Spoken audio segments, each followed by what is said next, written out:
you can tax people for Obamacare. Think about this for a second. When they can't even sign up for it due to all the technical glitches. Minnesota Republican Congresswoman Michele Bachmann is demanding answers. She joins me now. Congressman, thanks for joining us. So first of all, John Boehner put this in very, very precise terms today, and he said it accurately. How can you tax people if you can't even sign up for the thing that you're taxing them for not having? Yeah, that's exactly right. How do you tax people and force them to buy a product that they don't want at a website that they can't, that doesn't even work? That's where we're at right now. And a poll came out today that said only 7% of the American people think that this rollout is successful. The bigger number is 93% of the American people think the Obamacare rollout is a failure. A few numbers are emerging, not very many. You'd think the administration would be touting the millions of people that are now on Obamacare, but we find out in the city of Milwaukee, not one person signed up, only 7 in the state of Wisconsin, only 5 in the state of Iowa. This is a dismal failure, and so this is what we're saying to the president right now. Mr. President, let Obamacare be voluntary. You have Obamacare, and the reason why you have Obamacare is because you said that people don't have access to health insurance. Well, we have that now. It's set up, it's in law, but if an American doesn't want to be in Obamacare, they shouldn't be forced to. If a business doesn't want to be in Obamacare, they shouldn't be forced to. If a doctor doesn't want to be in Obamacare, they shouldn't be forced to. If an insurance company doesn't want to be in Obamacare, they shouldn't force to. No one should be forced to sign up for the electronic medical records that the government wants to have. So let's make this voluntary for people. If it's great, people will sign up.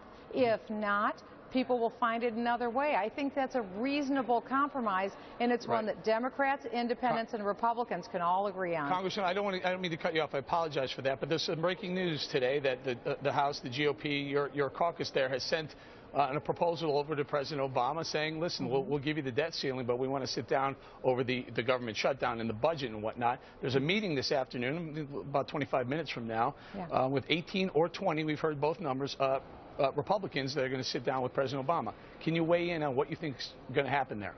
Yeah, I think John Boehner made exactly the right call. He's been making a lot of very good calls recently, and one of those calls is that he refused to have 200 Republicans go to the White House where we would all sit through a lecture from, with all due respect, Professor Obama, because we're not interested in a lecture. What we want is some action and negotiation. This is a president whose administration's position has been, again, with all due respect, we're going to hold our breath until we turn blue. That's not a position. So now John Boehner is saying we're going to take our negotiators, go into the same room with the president, and say, Mr. President, we've given you a lot of different offers. Let's start talking and let's get a deal done so that we can benefit the American people, get the economy moving, and get some jobs started. So I think that John Boehner's doing the right thing. I want you to react to this. This is Senate Majority Leader Harry Reid about 45 minutes ago. Listen to what he had to say about your caucus. Sure. They do not know what they want. I hope the Republicans decide what they want, and we'll be happy to work with them in any way. I repeat for the 4th time right here, open the government, let us pay our bills, we'll negotiate with you about anything. So comments on that, go ahead. Well, what is hilarious is that the position of the president and Harry Reid is this. We win, and after we win absolutely everything, then you can come over and we'll talk. I mean, really, honestly, that's a position that they just win. They aren't going to talk, and we aren't going to talk. There's nothing left to talk about. The deal's done.